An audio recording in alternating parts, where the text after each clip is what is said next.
Welcome to The Undercurrent. I'm Lauren Windsor. We are here at Netroots Nation, and we just wrapped up a panel on saving Social Security with Representative Takano of the 41st District in California, which is Riverside County. So I didn't get to ask you this question before, but I really want to know, is it that President Obama seems so intent on compromising foundational principles to the Democratic Party, compromising on Social Security? Well, I think I've learned a lot from reading Doris Kearns Goodwin's book on Abraham Lincoln, The Team of Rivals. Lincoln himself was frequently criticized by the radical Republicans, who were really the kind of leading edge of progressives. I mean, hard to believe that Republicans were once progressive, but back in the 1860s they were. And the way I kind of project my views on Obama is that, I see him as somebody who is fundamentally about trying to conciliate. Some people wanted to punish the South for the Civil War. Lincoln kept talking about with malice toward no one. But I think, the way I read Obama a lot is that he's someone who views his role in history as someone like that, to try to heal a nation that's greatly divided. But sometimes I think he misreads what really the nation needs sometimes. Not on every issue, but on issues such as this one with Social Security, he doesn't need to be a conciliator. He needs to be someone who's strong. And I view him as sometimes misreading his conciliatory sort of mission, his spirit, he misreads the moment sometimes. I think that ultimately this position that he's taken as being the king of compromise will go down, though, in a negative light, that he will be seen as someone that compromised his principles and compromised the Democratic Party. Is the Progressive Caucus, are progressives ready to challenge him and hold his feet to the fire? Well, I think that is our role in Congress, is to represent our constituents. And my role is to constantly telegraph to my leadership in Congress and to telegraph my views to the President, to telegraph the views of my constituents. I'll let the President know, hey, Mr. President, no, this is the wrong path. And we are needed in the Congress, we progressives are needed in the Congress to expand the terms of debate, not allow the debate to just shift to one side, and we create the conditions for a better outcome when we do that. And so I don't view myself as the extreme. I view myself as part of a reasonable group of people who are actually battling the extreme and not allowing the extremists to determine the terms of the conversation or debate. Well, I think we have to become better at framing the conversation, because I don't think that the country is a center-right country. I think that we're center-left, and the radical right has won that argument in the media. I think when maybe I shouldn't say won, but they set the terms of the debate. Well, here's how I see it. I mean, I agree with you on that. And here's my evidence that I would cite, the historical evidence. When President Clinton won office, he did it with a plurality. When you run re-election, he didn't really quite win a majority.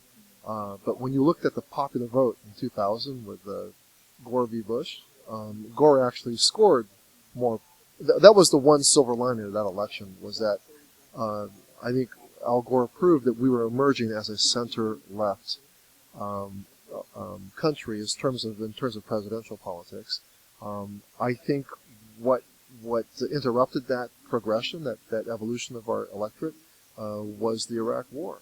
The war sort of reset sort of the politics, and had that war not occurred, I think the country was really emerging into far more of a central-left country, and I think that your frame is quite accurate, and I think quite now I think the country is definitely there. We've reelected a president who is a Democrat. President Obama, it wasn't a fluke. We proved it was not a fluke, that we could reelect an African-American person as our president.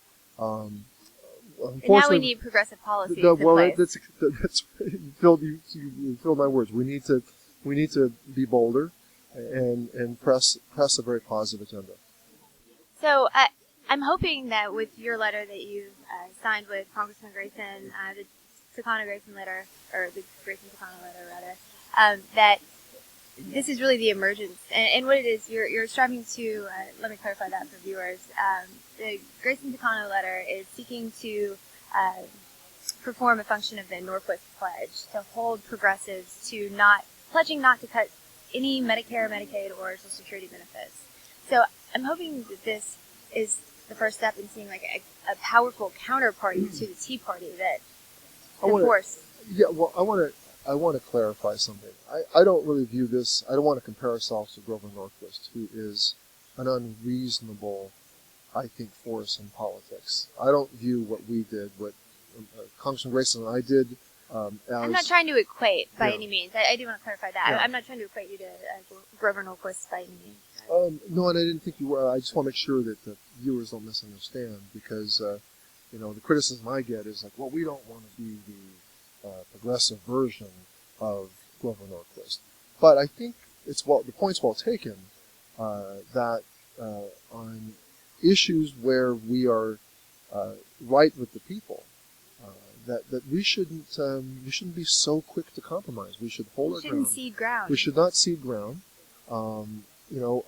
We shouldn't bargain away things before we've even begun the bargaining. And Exactly. that's the point. And in a negotiation, you come out high, hoping that like when you give something away, you're going to get to where you want to be. Well, I think about I don't go to car dealerships anymore.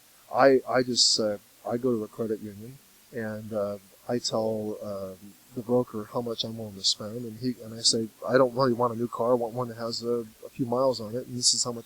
And they go and haggle it out. But were I to be in a negotiation, I would stake out the price that I want, and then I would go much lower than that price, hoping that I would achieve that price. But I think we need that same sort of hard bargaining. It's a sign of intelligence to be in that sort of bargainer's mindset. You know what I'm saying? Yeah. Certainly. Great. Well, you're doing great work. Thank Thank you so you. much for your time. Thank you. And it makes me wonder if I'm under some sort of spiritual matrix with the truth put over my eyes with the evil forces that compromise my state of mind. Have I been hypnotized to believe in lies?